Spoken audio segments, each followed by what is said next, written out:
El significado de la transfiguración de Jesucristo. Jesucristo dice en Juan capítulo 8, versículo 32, y conoceréis la verdad y la verdad os hará libres. El significado de la transfiguración de Jesucristo. Mateo capítulo 17, versículos del 1 al 8 nos relata que 6 días después Jesús tomó a Pedro, a Jacobo y a Juan su hermano y los llevó aparte a un monte alto. Y se transfiguró delante de ellos, y resplandeció su rostro como el sol, y sus vestidos se hicieron blancos como la luz. Y he aquí, les aparecieron Moisés y Elías, hablando con él. Entonces Pedro dijo a Jesús: Señor, bueno es para nosotros que estemos aquí. Si quieres, hagamos aquí 3 enramadas, una para ti, una para Moisés, y otra para Elías. Mientras él aún hablaba, una nube de luz los cubrió, y he aquí una voz desde la nube que decía: Este es mi Hijo amado, en quien tengo complacencia, a él oíd. Al oír esto, los discípulos se postraron sobre sus rostros, y tuvieron gran temor. Entonces Jesús se acercó y los tocó, y dijo: Levantaos, y no temáis. Y alzando ellos los ojos, a nadie vieron, sino a Jesús solo. Los evangelios de Mateo, Marcos y Lucas, los cuales son considerados evangelios sinópticos, nos relatan el acontecimiento en el monte Tabor de la transfiguración de Jesucristo.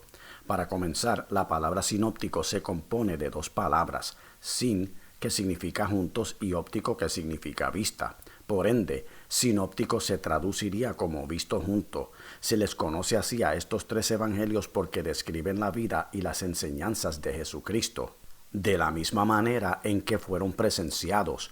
La palabra transfiguración significa transformación, cambio o alteración del físico de una persona. En resumen, la transfiguración del Señor Jesucristo en el monte Tabor, delante de Pedro, Santiago y Juan, es una clarísima enseñanza que él quería transmitirle y darle a conocer a ellos. Recordemos que Jesucristo escogió a sus 12 discípulos uno por uno de entre un pueblo judío que reconocía el judaísmo como su religión principal y que además contaba con varias sectas religiosas que predominaban en los tiempos de Jesucristo. El Señor los apartó para él de aquellas doctrinas torcidas que los fariseos y escribas y demás maestros del judaísmo y la ley en Israel predicaban, pero no practicaban. Aun cuando Jesucristo se manifestó citando Isaías capítulo 61, versículo 1, que nos dice: El Espíritu de Jehová el Señor está sobre mí, porque me ungió Jehová, me ha enviado a predicar buenas nuevas a los abatidos, a vendar a los quebrantados de corazón, a publicar libertad a los cautivos y a los presos apertura de la cárcel. Pero los judíos no le creyeron. Los evangelios sinópticos y el del apóstol Juan nos relatan la vida de Cristo y milagros que hizo. Recordemos que Jesucristo es el centro de las Sagradas Escrituras porque de él se habla desde Génesis hasta Apocalipsis. ¿Cuál es el mensaje de la transfiguración? Dios permitió a Moisés y Elías aparecerse junto a su hijo y delante de Pedro, Jacobo y Juan, para dejarles saber a quién debían de seguir y escuchar. En esta escena de la transfiguración, Moisés representaba la ley que Jehová le entregó a Israel por medio de su siervo, y Elías representaba a los profetas del Antiguo Pacto o Antiguo Testamento. Mateo capítulo 17, versículo 5 dice: Y he aquí una voz desde la nube que decía: Este es mi Hijo amado, en quien tengo complacencia, a él oíd. En el momento en que fue manifestado el Mesías a Israel, todo lo que con anterioridad se había anunciado por la ley y los profetas estaba llegando a su cumplimiento.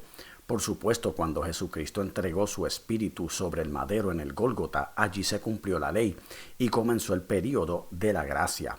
Pero Dios les estaba dejando saber con anticipación a estos 3 discípulos que más tarde escribirían 8 libros de la Biblia y que ya no se regirían por la ley de Moisés ni por los profetas ni el judaísmo, sino por su Hijo, a quien le daría toda autoridad en el cielo y la tierra, según Mateo capítulo 28, versículo 18. En Lucas capítulo 16, versículo 16, el Señor Jesucristo fue más claro al decir que la ley y los profetas eran hasta Juan.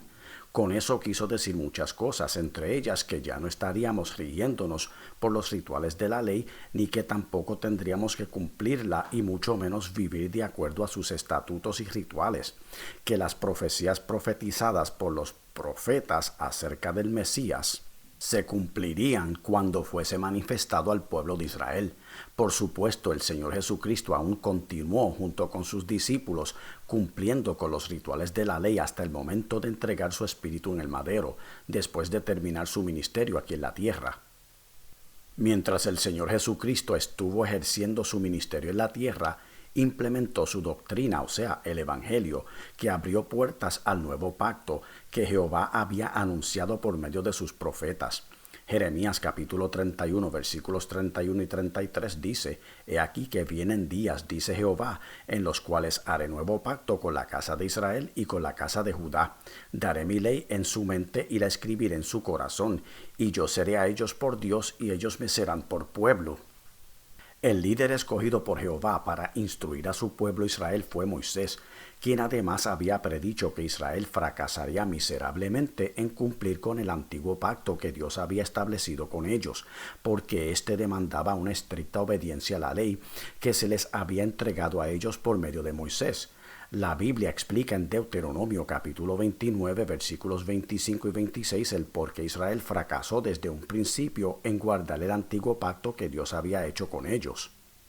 Por cuanto dejaron el pacto de Jehová, el Dios de sus padres, que él concertó con ellos cuando los sacó de la tierra de Egipto, y fueron y sirvieron a dioses ajenos, y se inclinaron a ellos, dioses que no conocían y que ninguna cosa les habían dado. Jehová Dios les había advertido de antemano en Deuteronomio capítulo 4, versículos 23 y 24. Guardaos, no os olvidéis del pacto de Jehová vuestro Dios, que él estableció con vosotros, porque Jehová tu Dios es fuego consumidor, Dios celoso. Sin embargo, Moisés había visto un tiempo de restauración para Israel, según Deuteronomio capítulo 30, versículo 6. Y circuncidará Jehová tu Dios tu corazón y el corazón de tu descendencia, para que ames a Jehová tu Dios con todo tu corazón y con toda tu alma, a fin de que vivas. Ezequiel también profetizó del nuevo pacto en Ezequiel capítulo 36, versículos 26 y 27. Os daré corazón nuevo, y pondré espíritu nuevo dentro de vosotros, y quitaré de vuestra carne el corazón de piedra, y os daré un corazón de carne, y pondré dentro de vosotros mi espíritu, y haré que andéis en mis estatutos, y guardéis mis preceptos, y los pongáis por obra. Este nuevo pacto daría al creyente un corazón nuevo y un espíritu nuevo, el Espíritu Santo morando en el creyente y una verdadera santidad.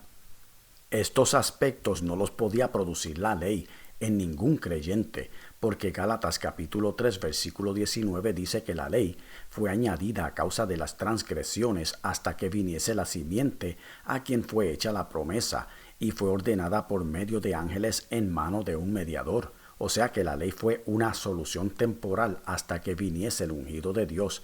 Ya no es por medio de la ley, sino por fe en la gracia. Entendamos que este nuevo pacto fue dado a Israel primeramente. Pero ellos, o sea los judíos, los rechazaron por no querer escuchar a su Mesías y prefirieron aferrarse obstinadamente a la ley de Moisés. Hebreos capítulo 7 versículos 18 y 19 nos enseña: Queda pues abrogado el mandamiento anterior a causa de su debilidad e ineficacia, pues nada perfeccionó la ley, y de la introducción de una mejor esperanza por la cual nos acercamos a Dios. Romanos capítulo 10 versículo 4 dice: Porque Cristo es el fin de la ley para justicia a todo aquel que cree. Y como los judíos rechazaron al Mesías y su santo evangelio, a todos los que le recibieron, a los que creen en su nombre, les dio potestad de ser hechos hijos de Dios. Según Juan capítulo 1 versículo 12. Luego Juan capítulo 1 versículo 17 nos dice: Porque la ley fue dada por medio de Moisés, la gracia y la verdad fueron hechas realidad por medio de Jesucristo. Este nuevo pacto fue diseñado por Dios para todos, judíos y gentiles. La importancia de la transfiguración de Jesucristo. Muchos se preguntarán, ¿y qué tiene que ver la ley y profetas con la transfiguración de Jesucristo? En realidad tiene mucho que ver, porque desde el principio ya Dios había anunciado un plan para salvar a la humanidad, comenzando desde Génesis capítulo 3, versículo 5, hasta Malaquías capítulo 4. El profeta Isaías anunció en Isaías capítulo 9, versículo 6, porque un niño nos es nacido, hijo nos es dado, y el principado sobre su hombro, y se llamará su nombre admirable, consejero, Dios fuerte, Padre eterno, príncipe de paz. El propósito de la transfiguración de Cristo, permitida por Dios, es una enseñanza profunda que la mayoría del pueblo judío, el mundo religioso y aún muchos cristianos todavía no entienden. En términos simples, el mensaje de la transfiguración es que Dios estaba afirmando a Jesucristo como su Hijo, confirmando su deidad y diciéndole a aquellos discípulos que escucharan a Cristo y a nadie más. Además, Dios confirmó con este acto que ya la ley y profetas serían reemplazados por su Hijo, en el sentido de que ya toda autoridad y potestad se las había dado su Padre, y a partir de ese momento tanto los discípulos como todo creyente después de ellos tendríamos que escucharlo a Él.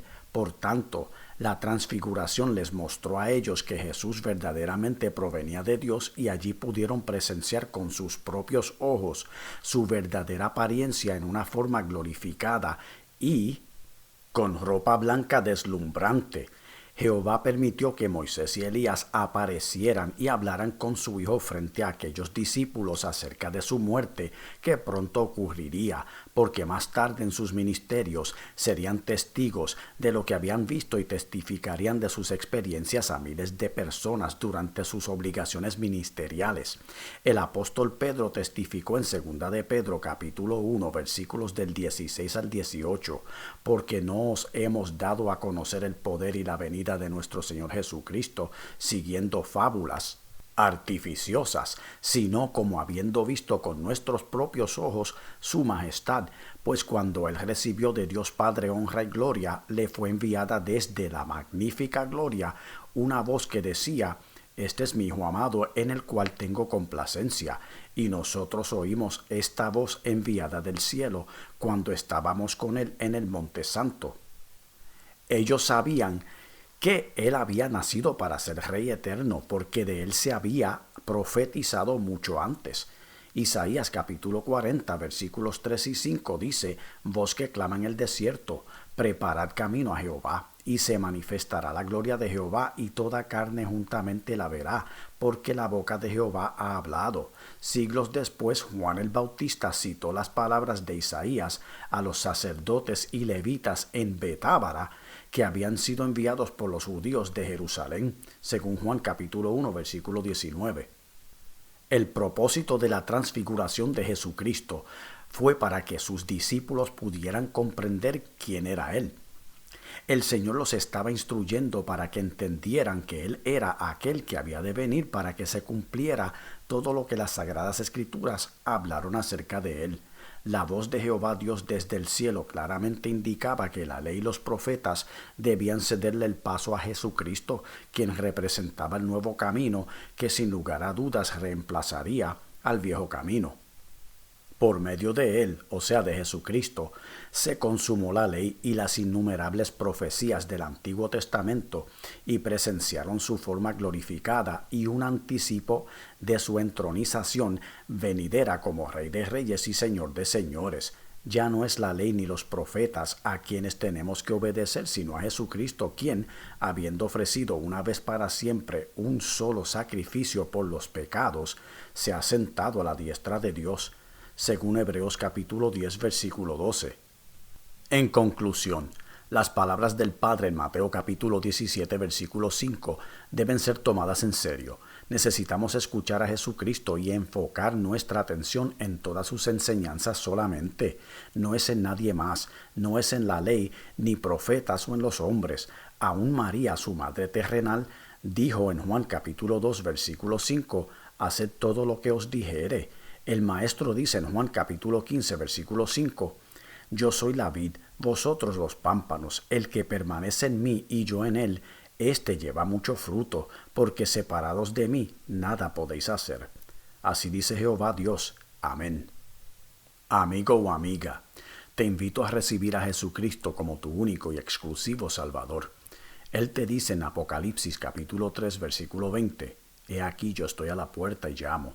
Si alguno oye mi voz y abre la puerta, entraré a él y cenaré con él y él conmigo. Hechos capítulo 16 versículo 31 dice, Cree en el Señor Jesucristo y serás salvo tú y tu casa.